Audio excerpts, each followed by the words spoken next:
Za relatívne najodvážnejšie považoval kdekto želanie uskutočniť futbalový zápas storočia, v ktorom by si zmerali sily telovýchovná jednota Družstevník Praha a prvoligová Slávia Praha. Stačila dobrá vôľa vedenia a hráčov Slávie Praha, pomoc CKM, dobrá vec sa podarila a malá slovenská Praha víta na zelenom trávniku sympatických zošívaných Zedenu. Píše sa rok 2021. Futbalové ihrisko na Lupoči dávno osirelo, ale spomienky na historický zápas medzi domácimi a Sláviou Praha nevymizli ani po polstoročí. A o tom bude tento filmový medailón. Myšlienka odohrať netradičný futbalový duel bola jedným z výsledkov spolupráce obce Praha v Lučeneckom okrese a hlavného mesta vtedajšieho Československa. Vzniklo to asi v tom 68. roku, keď nás oslovila Veľká Praha na spoluprácu. Potom asi tie následné vzťahy, ktoré tu vznikli z toho oslovenia, mali asi za následok vznik tohto podujatia, tohto turnaja zo Sláviou Praha. Za Malú Prahu a Lupoč ako miesta zápasu sa o to zaslúžili najmä dve postavy. Predseda MNV v Prahe bol Ján Matúš a predseda spoločného JRD Julius Kanát. Termín zápasu pripadol na významný deň, 9. máj, ktorý sa v Československu pompézne oslavoval ako koniec druhej svetovej vojny. V nedeľu 9. mája 1971 viedli cesty tisícov fanúšikov futbalu v okrese Lučenec na toto ihrisko do Lupoče. Celý týždeň pršalo a my sme nemali pripravené na tento veľký zápas ihrisko. Bolo treba robiť nové brány, oplotenie. Piatok po obede sa začalo vyčasievať. Bola to veľká udalosť pre našu obec. Tedy sme boli všetci tým nadšení, že k nám príde také mužstvo ako je Slávia Praha. My sa veľmi tešili na tento zápas doslova. Boli sme mladí samozrejme. Mali sme platiacich divákov niečo cez 3500, ale v skutočnosti divákov bolo viac, pretože cintorín sme nemali oplotený a Lupočania a Prážania toto vedeli. Vybralo sa 20 do 22 000 korún. Podstatná nebola iba organizácia zápasu, ale aj to, kto proti zošívaným z pražského Edenu nastúpi. Nebolo to celkom jednoduché. No tak chceli sme posilniť, lebo sme sa báli, že ten výsledok bude katastrofálny, čo nakoniec aj nebolo také zlé. Ale nevyšlo to, lebo tedy všetci si chceli zahrať v Lupoči, viete, ako to na dedine chodí. Do kádra mal pôvodne zabezpečiť niekoľko hráčov z Detvy vtedajší kapitán Detvancov Miroslav Šuška, vrátane v tom čase jedného z najžiadanejších futbalistov Detvy, o ktorého mal začiatkom 70. rokov záujem iný pražský veľkoklub Sparta Praha. V hre boli i niektorí hráči Interu Bratislava, pochádzajúci z Novohradu. Padli aj konkrétne Nena, jednal som s Mirkom Šuškom, potom spomínal mi Jula Kondrlíka aj Gaštana. Rozmýšľal som aj o Vladovi Kondrlíkovi, ale reku, ak Kondrlík príde aj z Detvy, aby tu nehrali sami Kondrlíkov.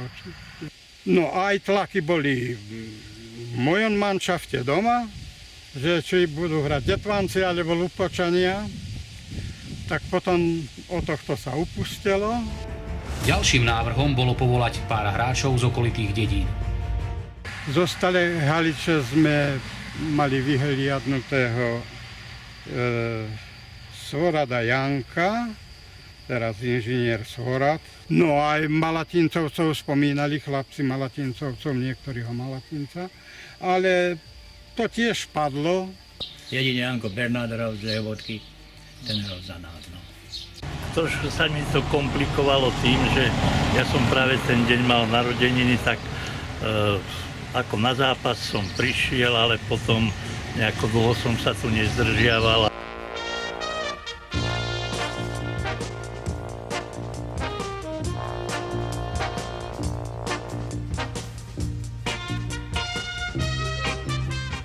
Slávnostný výkop zápasu režírovala známa speváčka Hana Zagorová.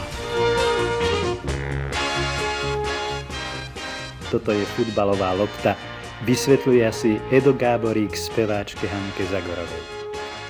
Jej čestný výkop tvoril pompeznú uvertúru. Slavia Praha prišla vtedy bez svojej najväčšej hviezdy, reprezentanta Františka Veselého, no nič nenechala na náhodu.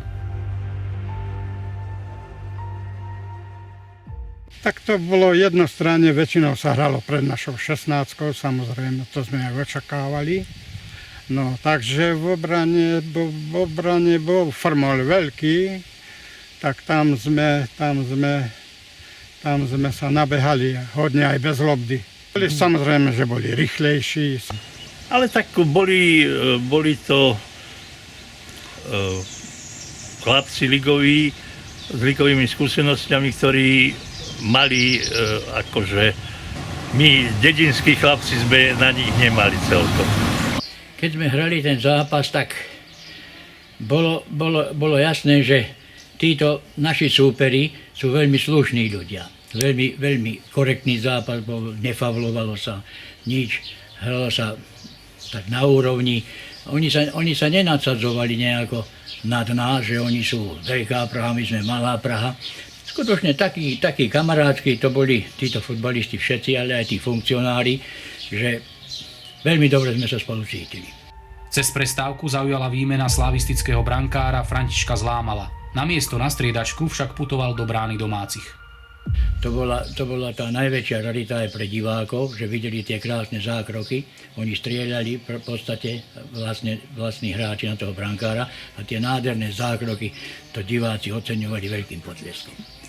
Pavel Koporec bol strelcom jedného z 2 gólov v sieti Slávie. Hostia ich nastrieľali celkovo 14. Veľmi dobre sa pamätám na to.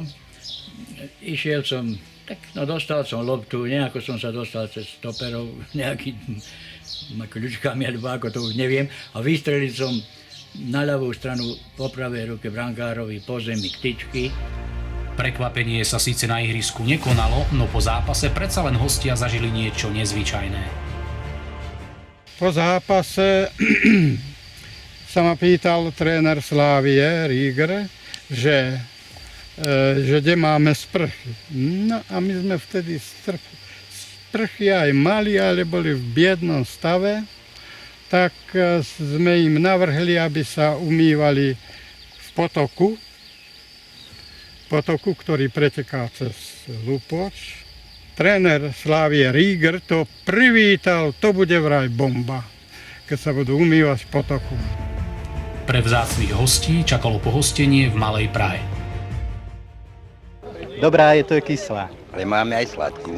Ale opýtame sa, ako chutí súdruhovi Marešovi. Tak mě celkem chutná, i když se musím přiznat, že poprvé v životě, když na Slovensku jezdíme, tak celkem jsem se k tomu pití nedostal, ale chutná mi. Súdruh Mareš, spomínate si na februárové vysielanie. Vtedy som vám dal otázku, kde sa vám na Slovensku najlepšie hrá. Pamätáte sa, ktoré mužstva ste spomenuli? Tak říkal jsem, že to byla Bratislava a Lokomotiva Košice. Všem teď musím opravit názor o městečku Praha, kde jsme byli moc hezky přijati. Hezky jsme si zahráli a moc se nám tady líbilo. Sú to celkom príjemné spomienky a v podstate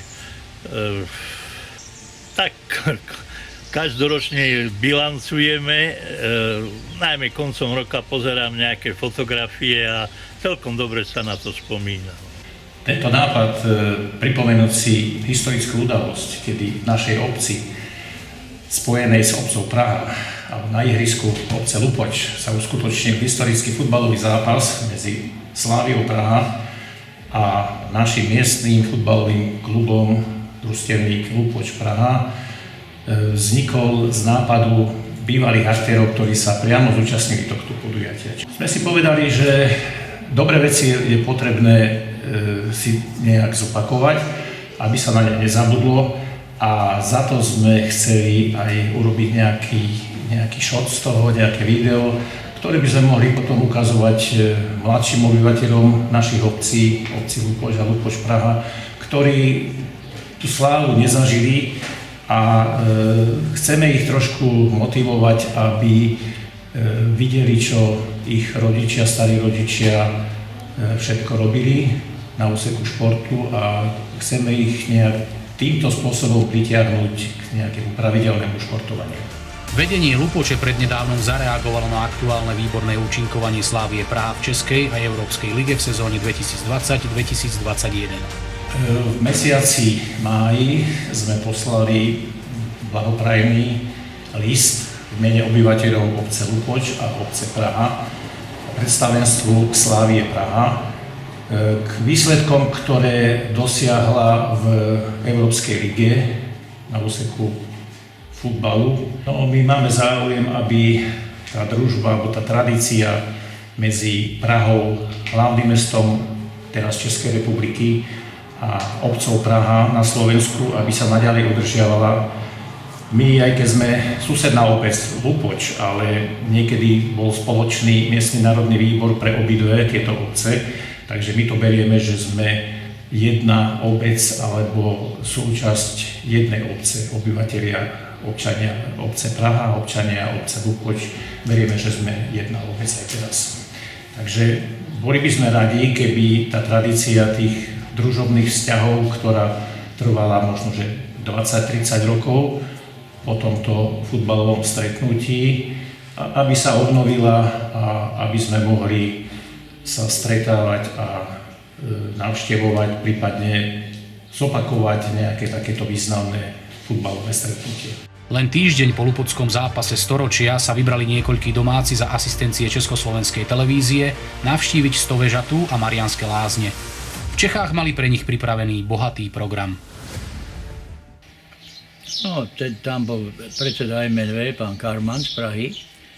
On tam dostal od toho primátora nejaký dopis, hej, že by sme sa mohli takúto akciu nejako usporiadať.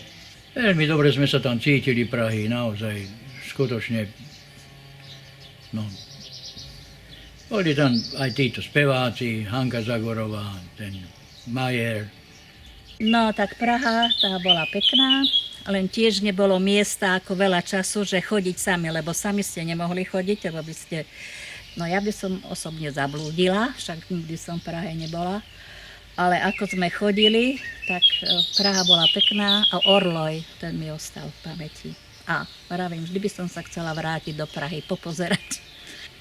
Možno sa mi to raz splní, možno ešte, alebo nie. Necháme to na náhodu. Súťažný futbal tu v Lupoči, Prahe, ale aj v nedalekej Lehvodke zanikol pred pár rokmi.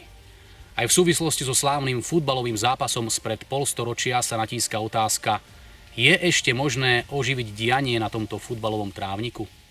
No, ja by som bol veľmi rád, ešte ako zhruba 18-ročný, 19-20 som hrával, čo bolo mužstvo Lupoč Praha. Takže by som bol rád, ak by sa to obnovilo. Myslím si, že ak by boli finančné prostriedky aj z našej strany, bol by som ochotný to podporiť. Aj keď by sme chceli zopakovať tú tradíciu futbalových stretnutí, keby sme potrebovali poskladať manšaft futbalový, tak museli by sme do toho zapojiť široké okolie a možno aj hráčov z Lučenca. Bola by tu potrebná nejaká spolupráca viacero dedín tohto novohradského podzámčia, aby vzniklo nejaké dobré mužstvo. A v podstate aj finančných prostriedkov nie je toľko a toho nadšenia, čo sme my mali, keď sme boli mladí, takže bolo by veľké úsilie potrebné vynaložiť, aby sa futbal obnovil v rámci dedín.